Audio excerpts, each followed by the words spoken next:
Ovo je dom Narodne skupštine. Građani to zdanje zovu jednostavno Skupština. U njemu zaseda Parlament Republike Srbije, najviši zakonodavni organ države, uz izvršnu i sudsku, jedna od 3 grane vlasti. Vlada, odnosno izvršna vlast, koja kreira i sprovodi državnu politiku, direktno je odgovorna parlamentu. Parlament čine narodni poslanici i to njih 250. Oni su to postali zahvaljujući našim glasovima i sada odlučuju o našim životima.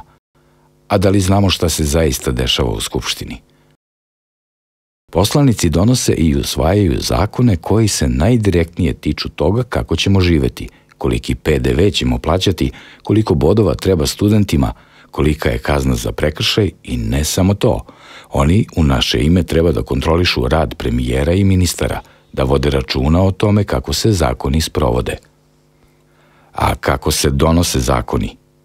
Zakon može predložiti svaki narodni poslanik ili 30.000 birača ili vlada koja to najčešće i čini, kao i Skupština autonomne pokrajine Vojvodine.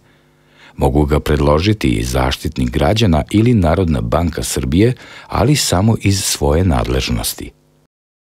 Kada zakon dođe do Skupštine, nacrt postaje predlog zakona i onda na scenu stupaju poslanici koji treba da daju svoj sud o zakonskom predlogu.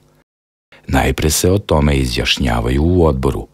Onda svoj stav članovi odbora prosleđuju ostalim poslanicima kako bi se o predlogu zakona raspravljalo u plenumu. Mi kao građani nemamo uvid u to kakvo mišljenje su poslanici, članovi odbora, prosledili svojim kolegama u plenumu. Za sada u tome nam pomažu koliko toliko mediji. Kada dođe do plenuma, stvari stoje malo drugačije, jer je građanima na raspolaganju više informacija.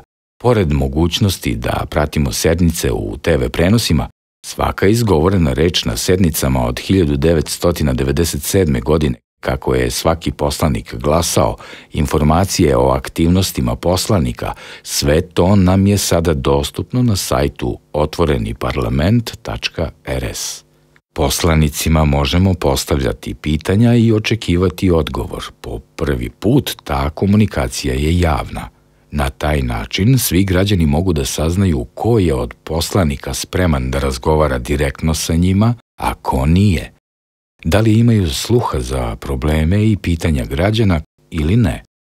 Naš zadatak je da pratimo i kontrolišemo kako narodni poslanici zastupaju naše interese. Dođite na Otvoreni parlament, jer o vama se radi.